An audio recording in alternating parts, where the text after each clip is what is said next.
Hi നമസ്തേ.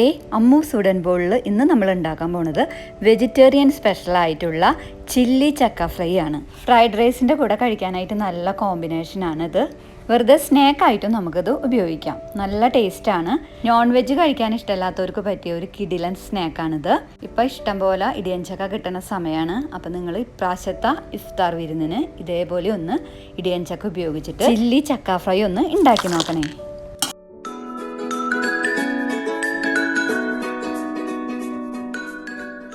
Chilli ചക്ക fry ഉണ്ടാക്കാനായിട്ട് ഒരു ഇടിയൻ ചക്ക എടുത്തിട്ടുണ്ട്. ഇതിന് ഇടിച്ചക്ക എന്നും പറയും. ഇതിനെ നമുക്ക് രണ്ടാക്കിയിട്ട് മുറിക്കാം.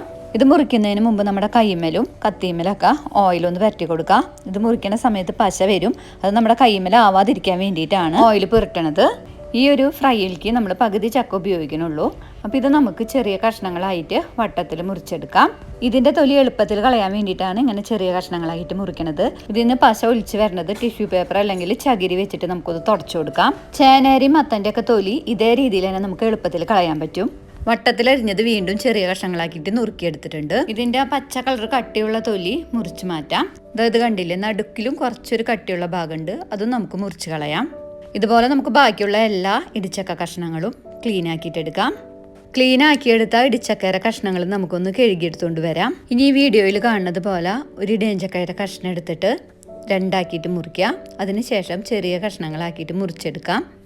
ഇതേപോലത്തെ വലിപ്പത്തിലും കനത്തിലുള്ള കഷ്ണങ്ങളാക്കിയിട്ട് ബാക്കിയുള്ള എല്ലാ ഇടിച്ചക്കയും നമുക്ക് നുറുക്കിയെടുക്കാം.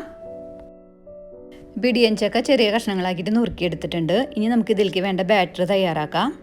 ഒരു മിക്സിംഗ് ബൗളിലേക്ക് 1/2 കപ്പ് മൈദ ഇട്ട് കൊടുക്കാം. 4 ടേബിൾ സ്പൂൺ കോൺഫ്ലോർ ഇടാം. നല്ല മുരിഞ്ഞ് കിട്ടാനായിട്ട് 2 ടേബിൾ സ്പൂൺ വറുത്ത അരിപ്പൊടി ചേർക്കാം. ഞാനിവിടെ പത്തിരിപ്പൊടിയാണ് ചേർക്കണത്. 1/2 ടീസ്പൂൺ കുരുമുളക് പൊടി ചേർക്കാം. 1/2 ടീസ്പൂൺ മഞ്ഞൾപ്പൊടി ചേർക്കാം. 1 ടീസ്പൂൺ മുളക് പൊടി ചേർക്കാം. മുളക് പൊടിയുടെ അളവ് നിങ്ങളുടെ എരിവിനനുസരിച്ച് കൂടുതലോ കുറവൊക്കെ ചേർക്കാം. 1 ടീസ്പൂൺ ചിക്കൻ മസാലപ്പൊടി ചേർക്കാം, അല്ലെങ്കിൽ മീറ്റ് മസാലയിലും ചേർത്താൽ മതി. 1 ടീസ്പൂൺ പെരുംജീരകം ചതച്ചത് ചേർക്കാം. ആവശ്യത്തിന് ഉപ്പ് ചേർത്തതിന് ശേഷം ഇത് നന്നായിട്ടൊന്ന് മിക്സ് ചെയ്തിട്ടെടുക്കാം. ഇതിലേക്ക് ഇനി 1 ടീസ്പൂൺ വെളുത്തുള്ളി ചതച്ചതും 1 ടീസ്പൂൺ ഇഞ്ചി ചതച്ചതും ചേർക്കാം. നല്ല എരിവ് ഇഷ്ടമുള്ളവരാണെങ്കിൽ 1 ടേബിൾ സ്പൂൺ മുളക് ചതച്ചത് ചേർക്കാം.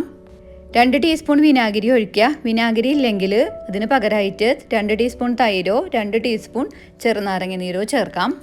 ഇനി ഇതിലേക്ക് 1 ടേബിൾ സ്പൂണോളം വെളിച്ചെണ്ണ ഒഴിച്ചിട്ട് നന്നായിട്ടൊന്ന് മിക്സ് ചെയ്തിട്ടെടുക്കുക. വെളിച്ചെണ്ണ ഇല്ലെങ്കിൽ ഏതെങ്കിലും ഓയിലായാലും ഒഴിച്ചാൽ മതി. ഇനി ഇതിലേക്ക് നമ്മൾ കുറേശ്ശെ വെള്ളം ഒഴിച്ചിട്ട് നല്ല കട്ടിയുള്ളൊരു പേസ്റ്റ് രൂപത്തിലാക്കി എടുക്കണം. ഒരുമിച്ച് വെള്ളം ഒഴിക്കരുത്. അങ്ങനെയാണെങ്കിൽ ചിലപ്പോൾ വെള്ളം കൂടി പോകും. അപ്പോൾ നമ്മൾ പൊടികൾ വീണ്ടും ഇടേണ്ടി വരും. അപ്പോൾ ഈ അളവുകളൊക്കെ തെറ്റും. അപ്പോൾ ഇത് നല്ല കട്ടിയുള്ളൊരു പേസ്റ്റ് രൂപത്തിലാക്കി എടുത്തിട്ടുണ്ട്. ഒട്ടും കട്ടി ഉണ്ടാവാൻ പാടില്ല. ഇപ്പോൾ ഇത് 1/4 കപ്പ് വെള്ളം ബാക്കി വന്നിട്ടുണ്ട്. അപ്പോൾ എനിക്ക് ഈ ഒരു കൺസിസ്റ്റൻസി കിട്ടാനായിട്ട് 3/4 കപ്പ് വെള്ളമാണ് വേണ്ടി വന്നത്. ഇനി നമ്മൾ ഇതിലത്തെ ഉപ്പൊന്ന് ടേസ്റ്റ് ചെയ്ത് നോക്കാം. ഉപ്പ് കുറവുണ്ടെങ്കിൽ ഇപ്പം ഇതിൽ ഉപ്പ് ചേർത്തിട്ട് നന്നായിട്ടൊന്ന് മിക്സ് ചെയ്തിട്ടെടുക്കാം. ഇനി നമുക്ക് ഇതിലേക്ക് അരിഞ്ഞു വെച്ചിരിക്കുന്ന ഇടിയഞ്ചക്ക കഷ്ണങ്ങൾ ഇട്ടിട്ട് നന്നായിട്ടൊന്ന് പുരട്ടിയെടുക്കാം. ഇടിയഞ്ചക്ക കഷ്ണങ്ങളുടെ എല്ലാ ഭാഗത്തേക്കും ഈ ഒരു മാവ് ആവത്തക്ക രീതിയിൽ വേണം പുരട്ടിയെടുക്കാനായിട്ട്. ഇത് നമുക്കൊരു 10 മിനിറ്റോളം റെസ്റ്റ് ചെയ്യാനായിട്ട് വെക്കാം. 10 മിനിറ്റ് കഴിഞ്ഞിട്ടുണ്ട്. ഞാൻ ഈ ഇടിയഞ്ചക്ക ഡീപ്പ് ഫ്രൈ ചെയ്തിട്ട് എടുക്കാനാണ് പോണത്. അതിനായിട്ട് ഒരു പാനിലേക്ക് വെജിറ്റബിൾ ഓയിൽ ഒഴിച്ചു കൊടുക്കാം. നിങ്ങളുടെ കയ്യിൽ വെളിച്ചെണ്ണ ഉണ്ടെങ്കിൽ വെളിച്ചെണ്ണ ഉപയോഗിക്കണം നല്ലത്.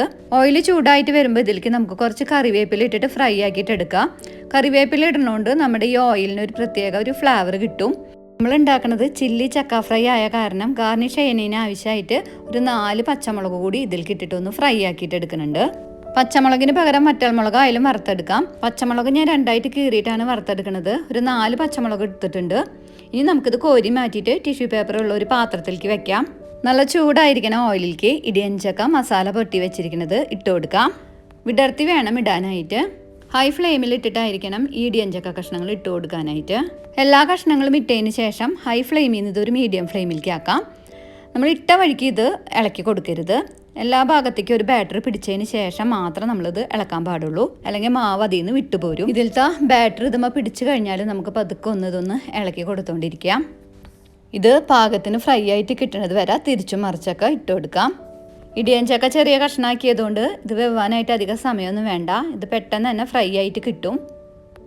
ഇത് മുരിഞ്ഞിട്ട് കറക്റ്റ് ഫ്രൈ ആയിട്ട് വരുമ്പോൾ ഫ്ലെയിം ഒന്ന് കൂട്ടിയിട്ട് കൊടുക്കാം. എന്നിട്ട് വേണം നമ്മൾ ഇതിൽ നിന്ന് കോരി മാറ്റിയിട്ട് ഒരു പാത്രത്തിലേക്ക് മാറ്റാനായിട്ട്. ഇപ്പം നമ്മുടെ ചില്ലി ചക്ക ഫ്രൈ കറക്റ്റ് പാകത്തിന് മുരിഞ്ഞ് കിട്ടിയിട്ടുണ്ട്. ഇനി നമുക്കിത് കോരി മാറ്റിയിട്ട് ടിഷ്യൂ പേപ്പറുള്ള ഒരു പാത്രത്തിലേക്ക് വെക്കാം.